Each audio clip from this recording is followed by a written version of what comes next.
Nous vous proposons de parler ensemble du thème de la non-violence.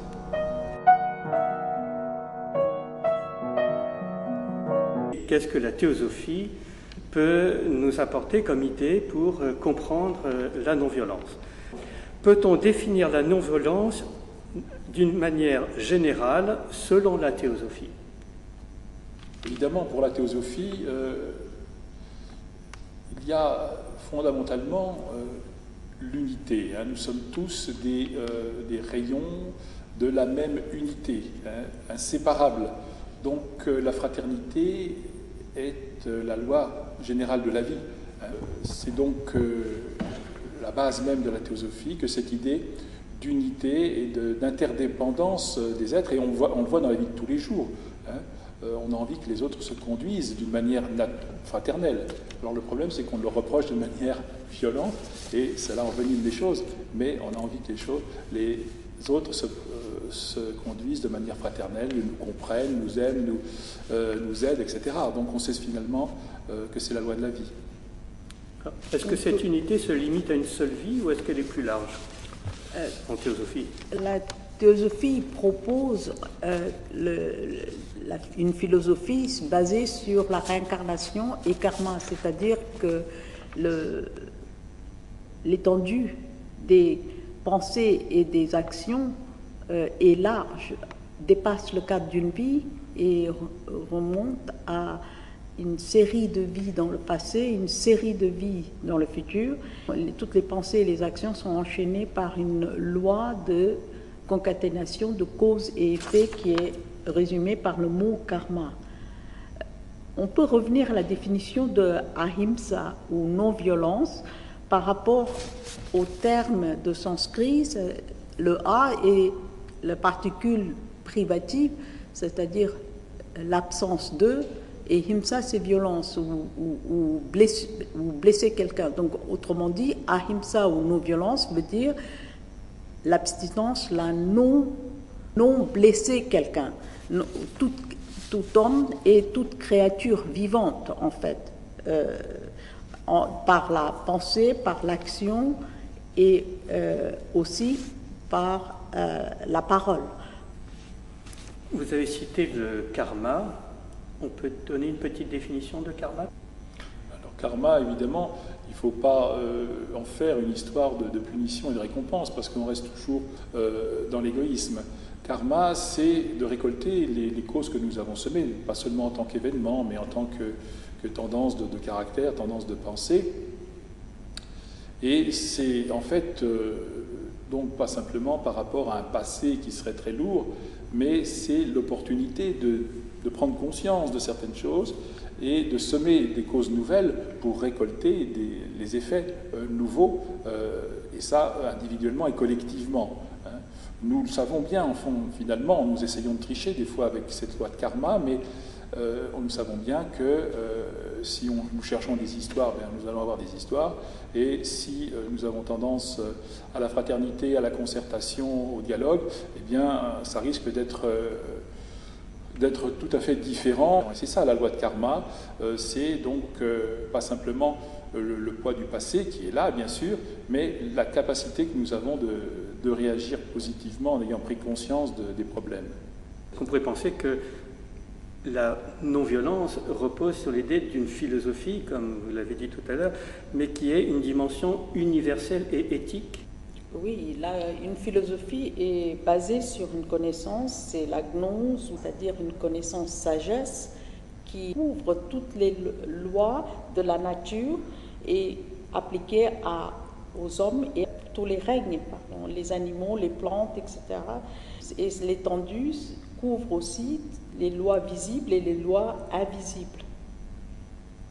Donc la non-violence concerne non seulement les rapports humains, mais aussi les rapports entre les humains et toute la nature, c'est ça? Oui, effectivement. C'est une question d'accord profond avec tous les êtres vivants, basée en théosophie sur cette loi d'unité dont nous parlions tout à l'heure, cette unité qui, au fond, est nous-mêmes. Et c'est un accord profond avec tous les êtres vivants qui sont impliqués dans la vie, et nous sommes solidaires à tous les niveaux. Donc il y a cette non-violence de base, puisque manifestement la violence apparaît comme le problème et jamais la solution des problèmes. Donc la non-violence va dans le sens forcément de la vie, et la violence va dans l'autre sens. C'est une sorte de la palissade, bien sûr, mais on oublie souvent les évidences. On peut peut-être donner des exemples de ce genre de choses quand on a affaire à des handicapés, par exemple, qui couvrent tous les handicaps. On a une réponse de la société, par une certaine démarche qui doit combler ou qui doit compenser ces handicaps de manière à interagir avec ces gens handicapés. Et c'est notamment, par exemple, tout le travail derrière le mot accessibilité. Et un cas pratique qui sort de l'ordinaire, c'est le moine vietnamien qui est réfugié en France, Thich Nhat Hanh, qui est connu et qui a une philosophie d'écoute avec compassion et qui a eu affaire à des situations de violence, notamment pour dialoguer avec des gens qui étaient spécialement violents. Et sa démarche était d'écouter avec compassion avec beaucoup de perspicacité sur les raisons profondes de leur expression violente, et après aller méditer sur cette apparence de violence, mais derrière engranger le vrai message pour trouver une réponse adaptée pour les ramener à une certaine harmonie avec la société. Dans l'expression de non-violence, il y a quelque chose de négatif. On a l'impression qu'on rentre dans un concept un peu presque appauvrissant, si on prend l'aspect négatif. Donc, à vous écouter, on a l'impression qu'il y a au contraire un aspect dynamique, comme une grande force positive qui peut nous transformer, qui serait à saisir derrière l'idée de non-violence. Alors peut-être est-ce quelque chose comme l'idéal de l'unité de la vie, l'idéal de la compassion, de l'amour. Donc quelle est cette dynamique positive? Peut-être que vous avez déjà en partie abordé. Oui, on en a déjà un peu parlé, mais c'est vrai qu'on a envie de s'étendre sur le sujet, parce que ce sujet, c'est la qualité même de la vie. Il est bien évident que si on a de bons rapports, c'est évident à dire, évidemment, de bons rapports avec les autres, eh bien, c'est pas simplement une question de petits plaisirs, c'est une question de richesse. À partir de là, on peut exprimer une richesse tout à fait particulière par cet accord profond avec la vie, avec les autres, et redécouvrir la vie sous un angle beaucoup plus profond et lumineux. On va pouvoir donc redécouvrir les autres sous cet angle-là, et on va pouvoir les aider à découvrir en eux justement ce champ de la vie, comme dit la théosophie, cette lumière qu'il y a dans le cœur de tous les êtres. Et cette lumière, évidemment, nous aide à évacuer les derniers restes de violence. Parce que ce serait comme une force cosmique qui viendrait nous irriguer de l'intérieur et qu'on pourrait peut-être appeler la volonté ou le discernement, enfin qu'il y ait plusieurs composantes à cette dynamique intérieure. Oui, bien sûr. On peut dire ça dans le sens où il y a une force universelle extrêmement puissante, transcendante à ce que nous exprimons en général à travers notre caractère, notre personnalité. En fait, cette force est neutre. C'est la pensée de l'homme qui va orienter cette force. Et plus l'homme a une force de volonté spirituelle profonde, plus forte sera son application sur les paroles et les actions de l'homme. Donc, en fait, pour cultiver cette force intérieure, cette force de volonté spirituelle, il faut de la connaissance. Donc, il faut d'abord commencer par le ABC de la philosophie, c'est-à-dire une métaphysique. Ensuite, cultiver une certaine forme de concentration mentale encore, Et c'est par ce genre d'exercice, ce genre de pratique que l'on va pouvoir réagir et utiliser cette force très puissante qui nous entoure. Comment cette émergence de la non-violence, qui va ensuite progresser, transformer l'être, comment cette émergence commence à prendre racine dans l'être? Nous savons reconnaître cette émergence que nous souhaitons. On en a parlé tout à l'heure. Nous avons envie que les autres soient bienveillants, fraternels, qu'ils nous comprennent, qu'ils nous aident. Les autres, nous en faisons partie. Donc, nous savons reconnaître cette attitude qui sera une attitude fraternelle, qui ne cherche pas à dominer, à se mettre en avant, qui est à l'écoute, va nous écouter et puis va essayer de comprendre et de nous aider à faire du mieux que nous pouvons sans nous imposer quelque chose, sans vouloir, encore une fois, donc dominer, mais en essayant de, peut-être par un jeu de questions et de réponses, par une maïeutique, comme disait Socrate, va essayer de nous remettre sur le chemin, de nous aider à nous aider nous-mêmes en quelque sorte et peut-être à aider d'autres personnes, parce que c'est une grande chaîne. Le meilleur pouvoir qui va nous aider nous-mêmes, c'est aussi celui d'aider les autres. C'est un grand pouvoir, c'est le pouvoir finalement de la vie. Est-ce qu'on peut citer peut-être quelques grands personnages? Il y a effectivement quelqu'un qui est très connu, c'est Gandhi. Cet homme était un homme comme nous tous, qui a essayé d'appliquer cette non-violence, et parfois il était violent avec lui-même pour l'appliquer, en ce sens qu'il voulait absolument l'appliquer avec un souci d'approcher la vérité et répondre par une vérité, une non-violence. Et il y avait différentes formes de cette application. C'était toujours basé sur une philosophie qui est sur lui-même un peu parfois violent. Il faisait des jeûnes pour découvrir la solution à un problème, par exemple. Alors, le désir de la vérité, il y a aussi le désir non intéressé, c'est-à-dire pour le bien-être de tous, c'est-à-dire l'altruisme, de ne pas blesser les autres, même si les autres apparemment blessent, parce qu'il y a quelque chose qui est une harmonie qui est interrompue, donc il faut répondre par l'harmonie pour rétablir l'harmonie, etc. Donc c'est une démarche très puissante.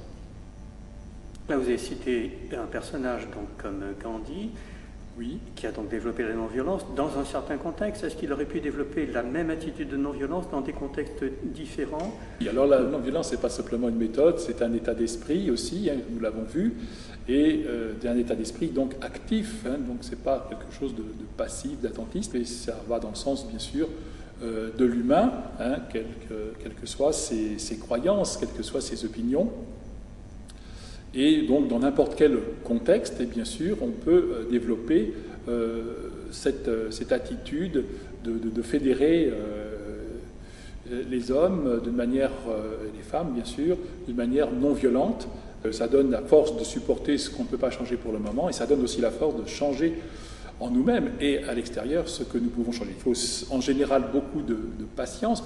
Il y a eu d'autres exemples que Gandhi, dans d'autres contextes, qui ont montré que ça pouvait être très payant, si on peut dire, cette non-violence. Mais c'est encore une fois, bien sûr, une attitude de courage qui peut être vécue par l'adversaire, entre guillemets, comme quelque chose de relativement violent. Donc, dans d'autres contextes, c'est tout à fait réalisable et il y a bien sûr des exemples, connus ou moins connus. Il y a Martin Luther King, bien sûr, il y a Nelson Mandela, Desmond Tutu en Afrique du Sud, où Gandhi d'ailleurs était passé. Et bien sûr, il y a Aung San Suu Kyi en Birmanie, dont on parle assez souvent. Il y a eu aussi Mesdames Corrigan et Williams en Irlande, où il y a eu tant de problèmes. Wangari Maathai aussi, une dame aussi au Kenya, qui plantait des arbres parce que c'est extrêmement important. Il y a eu César Chavez, à ne pas confondre avec Hugo Chavez, César Chavez aussi en Californie. Donc, finalement, il y a d'autres exemples, hein, on ne sait pas, la liste n'est pas exhaustive, encore une fois. On peut citer un autre exemple éminemment pratique d'un homme, un grand homme industriel dans la région de Bombay qui était issu de la tradition Jain. Et les Jains sont connus par leur application de non-violence en général, et il était quelqu'un de très sérieux dans cette tradition. Donc il était un grand industriel bien connu, bien installé dans la vie, et avec un fils, un jeune homme qui a bien réussi les études et qui allait commencer un voyage aux États-Unis pour probablement faire des études supérieures, donc toute pleine de promesses pour continuer la voie du père, enfin de la famille, et donc le cas de réussite totale. Et à ce stade-là, ils sont allés dans la rue de Bombay et, manque de chance ou coïncidence karmique, un accident un chauffeur de taxi a touché le fils et malheureusement l'a tué sur place. Donc un accident très grave, mortel, et l'homme, le grand industriel, s'est trouvé dans la situation d'avoir perdu son fils en quelques minutes, et toute la promesse de la vie était complètement dérangée. Et maintenant, il fallait qu'il réponde, après quelques temps, devant un tribunal, au jugement de ce chauffeur de taxi. Il avait le choix, soit de dire que il a vu que c'est la faute du chauffeur de taxi qui a tué le fils, auquel cas, dans le contexte indien, enfin à l'époque, c'était l'application de la peine capitale, ce qui voulait dire que le chauffeur de taxi allait disparaître à son tour, maintenant mettant dans une souffrance indescriptible toute sa famille. Il était père de famille, la seule personne qui gagnait un salaire, qui soutenait sa femme et ses enfants. Donc c'était la grande catastrophe totale pour toute la famille. Soit, dans l'autre cas, de dire que ce n'est pas la faute de ce chauffeur de taxi et que c'est la faute d'autre chose, etc. Et finalement, il a médité et il est venu avec la réponse que c'était la faute de son fils qui a mis le pied dans la rue devant le taxi. En faisant ça, le chauffeur de taxi a été sauvé et la famille du chauffeur de taxi pouvait continuer à vivre normalement avec le salaire que gagnait ce chauffeur de taxi. Et lui, il s'est dit, après tout, mon fils est mort, on ne peut pas redonner la vie. Si je dis que c'est sa faute, finalement, ça ne changera rien à ma douleur, mon chagrin, ma souffrance, mais ça va plonger l'autre famille à une autre souffrance. Essayons de discerner les grands aspects d'un être non violent. Vous avez parlé de la bienveillance, oui. Vous avez parlé de l'altruisme, donc oui. D'un développement de l'entraide. Hein. Vous avez parlé aussi d'une connaissance à acquérir. Qu'est-ce qu'on pourrait rajouter donc à cette attitude? Disons qu'il y a les trois aspects qui sont tout à fait complémentaires, c'est la connaissance, l'amour généreux bien sûr, et l'action. Hein.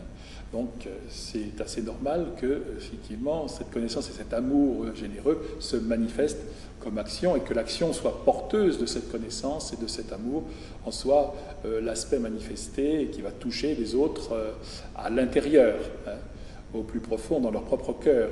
Donc bon, il n'y a peut-être rien à rajouter, sinon que On cherche des mots, mais il y en a beaucoup finalement dans notre vocabulaire, hein. La bienveillance, la fraternité, la générosité, la bonté, etc. Il y a beaucoup de mots dans notre vocabulaire, et si ces mots existent, ce n'est pas par hasard, ce ne sont pas des utopies. On sait bien, puisque sinon ils auraient disparu du vocabulaire depuis longtemps, on sait bien que nous avons une certaine bonté en nous et que nous avons déjà constaté la présence de cette bonté, de cette charité, etc. Chez d'autres personnes. Nous savons bien qu'il y a quelque chose de positif et de non-violent donc en nous. Donc ça serait notre destin de cultiver la non-violence et donc de subir la transformation qu'implique une attitude intérieure de non-violence. Certainement que, de toute façon, nous sommes des êtres vivants, indépendamment donc, des bases théosophiques. La non-violence concerne tous les hommes et c'est finalement l'art de vivre et c'est lié à l'épanouissement de chacun de tous. Oui, on peut dire aussi que sur le plan collectif, la société aussi doit prendre des mesures pour s'adapter aux cas qui expriment la violence en essayant de rétablir une harmonie, c'est-à-dire arrêter la violence de manière définitive à long terme et non pas à court terme en supprimant la vie, mais à répondre avec une grande connaissance profonde de la nature humaine pour rétablir l'harmonie à long terme. Donc c'est une responsabilité importante qui nous concerne et il faut bien sûr pour ça une croyance profonde en la perfectibilité inhérente à l'homme qui nous donne en fait un enthousiasme de continuer la vie malgré toutes les souffrances que nous voyons autour. Alors vous aviez parlé tout à l'heure de la concentration, ça veut dire qu'il y a une espèce d'attitude de vigilance intérieure permanente à développer? Oui, parce qu'effectivement, nous avons tous des tendances à la violence. En fait, c'est notre aspect combatif. Dans la vie, on est obligé d'être un peu combatif pour se lever le matin, pour faire tout ce que nous avons à faire. Donc il s'agit de finalement, sur de bonnes bases pratiques et philosophiques et éventuellement spirituelles, de transmuter finalement cette tendance à la violence, qui est liée à la haine, à l'ignorance, à la peur, de la transmuter en un combat positif, en un combat positif pour faire finalement valoir en toutes circonstances cette fraternité, cette connaissance, cette capacité que nous avons de nous associer, non pas seulement matériellement, mais de cœur et d'esprit, pour finalement faire progresser toute l'humanité. Petite lecture pour terminer. Par exemple, on peut lire un des messages de Mme Blavatsky au théosophe américain. Donc c'était en 1888. Elle s'adresse en fait finalement à tous les hommes au niveau humain, indépendamment donc des croyances. Elle ne cherche pas forcément à valoriser les bases philosophiques de la théosophie, mais c'est en rapport avec tous les hommes. La fonction des théosophes est d'ouvrir le cœur et l'entendement des hommes à la charité, à la justice et à la générosité, attributs qui appartiennent spécifiquement au règne humain et sont naturels à l'homme quand il a développé les qualités d'un être humain. Souvenons-nous qu'il existe, on parlait des mots tout à l'heure dans notre vocabulaire, l'idée que la vertu d'humanité, c'est une vertu généreuse. Merci.